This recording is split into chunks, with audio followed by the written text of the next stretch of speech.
We have a bit of breaking news that has just come in. Right now, the Iranian state media is telling the people of Iran that the Ayatollah has been killed. Again, Iran's state-run media is now confirming that the Ayatollah has been killed. Earlier, we had reported this, citing President Trump, citing leaders in Israel as well, the Prime Minister of Israel, Benjamin Netanyahu, first announcing this. But now we have it even from the Iranians, saying that the Ayatollah has been killed in those strikes. Ayatollah Ali Khamenei, who reigned as Iran's supreme leader for the past 36 years, was killed in a sweeping U.S. and Israeli attack on the country Saturday. He was 86. President Donald Trump announced his death on social media, and state TV later confirmed it. To Khamenei's critics, he was a despot who consolidated power over nearly 4 decades, bolstered the Islamic Revolutionary Guard Corps to become the most powerful military and economic force in the country, and clung to power in his final days with a brutal crackdown on anti-government protesters that killed thousands. To his supporters, he will be revered as a martyr who stood up to the aggression of the U.S. and Israel, which he said should be wiped off the map. His death leaves a nation that he ruled with an iron grip for decades unmoored, possibly heading to a period of great turmoil. Two opposing factions, the protesters pushing for greater freedom and the heavily armed security forces confronting them, are now vying for power while American and Israeli bombs continue to fall. Khamenei was born April 19, 1939, and had a Spartan upbringing as the son of an Islamic scholar in the holy city of Mashhad, home to Iran's most prominent religious shrine. In terms of how we got here, but let's talk about just these past few months, from the demonstrations in Iran that were taking place, but also these negotiations between U.S. and Iran that were also going on.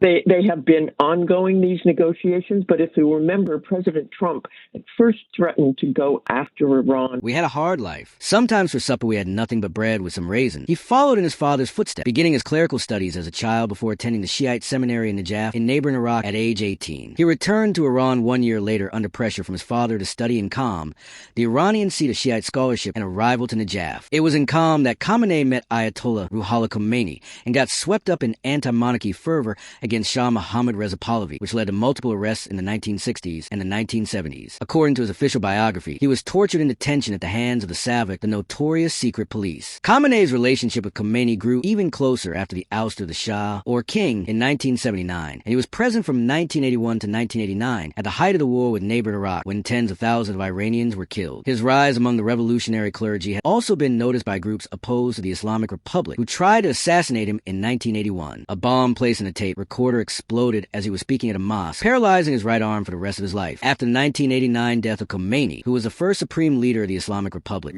I'm living it, not just watching it. We're sitting here in Israel, and woke up this morning to air raid sirens, and have been going in and out of shelters with my kids and my grandchildren back and forth all morning. And I'll tell you the truth, it sounds horrible to the outside, but the people of Israel, everybody I'm running into on the street, number one, they are incredibly grateful to President Trump for his courage and leadership in beginning this battle, and enormous pride in the joint efforts of the two militaries, of the U.S. military. Khamenei was not considered his natural successor. He was named as a candidate by a potential rival, Ayatollah Akbar Hashemi Rafsanjani, and won the support of other clerics. Over the next decade, Khamenei positioned the Islamic Revolutionary Guard Corps and its top commanders as not only the top military force in the country, but also the top economic power. The Revolutionary Guard oversaw vast foundations that controlled large parts of the economy. In return, those Revolutionary Guard commanders became Khamenei's loyal inner circle, helping quell domestic unrest and exporting the Islamic Republic's revolutionary ideology across the region in Lebanon, Gaza, Iraq, and Yemen. The first real challenge to his political power as supreme leader came with the election of reformist President Mohammad Khatami, also a cleric, in 1997. Khatami pushed for more social freedoms, and for a number of years Khamenei tolerated the changes pushed by the reform movement. But each time the push for increased freedom and change spilled out into the streets in the form of protests, in 1999, 2009, 2019, and 2022, and the past 2 months, Khamenei responded with killings and mass arrests. Human rights groups documented the torture of detainees after each crackdown. When the U.S. invaded Iraq in 2003, Khamenei sensed an opportunity to follow up on his years of anti-American rhetoric and tasked the Foreign Services branch of the Revolutionary Guard, the Quds Force, to work with like-minded Shiite militias to target American troops. Khamenei addressed military personnel during Iran Army Day in Tehran in 2015. when President Donald Trump pulled out of a nuclear agreement 3 years later. Khamenei seemed to harden his anti-American worldview, arguing that the U.S. could not be trusted. Anadolu/Getty images the improvised explosive devices used by the Iraqi militias, with the help of the Revolutionary Guard, maimed and killed dozens of Americans in Iraq, a point that Trump highlighted in recent weeks in discussing his dislike for the regime. Still, Khamenei also showed a pragmatic side when he agreed to a nuclear deal with the U.S. and European powers, known formally as the Joint Comprehensive Plan of Action, in 2015, an agreement that limited Iran's nuclear program in exchange for lifting sanctions. When Trump pulled out of the agreement in 2018, Khamenei seemed to harden his anti-American worldview, arguing that the U.S. could not be trusted. The most serious challenge to his power came in late December in what initially appeared to be relatively innocuous protests about the economic situation in the country, at the bazaar in Tehran and other locations around the country. But as the crackdown began, the anti-government chants and the size of the crowds increased and spread. Khamenei and his top Revolutionary Guard commanders clearly sensed a threat. The internet was cut on January 8th, and over the next 48 hours, Iranian security forces carried out the most brutal crackdown in Iran's modern history. The U.S. Base human rights activist news agency put the number of people killed in the protests at more than 7,000 as of Monday, with nearly 12,000 cases under review. Trump said Tuesday in a State of the Union speech that Iran had killed at least 32,000 protesters.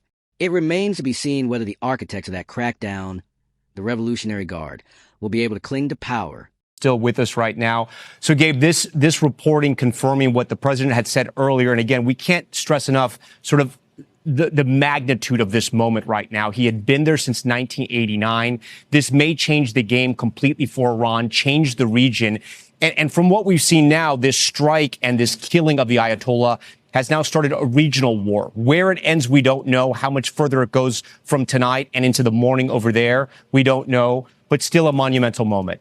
Monumental indeed, Tom. When we think about it, the United States taking out the supreme leader in conjunction with Israel, it is an incredibly historic moment here. And the president was alluding to this earlier in the day. He said that the people he had talked to, the intelligence, he believed that the Ayatollah had been killed. And now we have that acknowledgement from Iranian state media. Certainly a huge surprises here that, as Richard was talking about earlier, that this war has already spread to other countries throughout the region. But this new development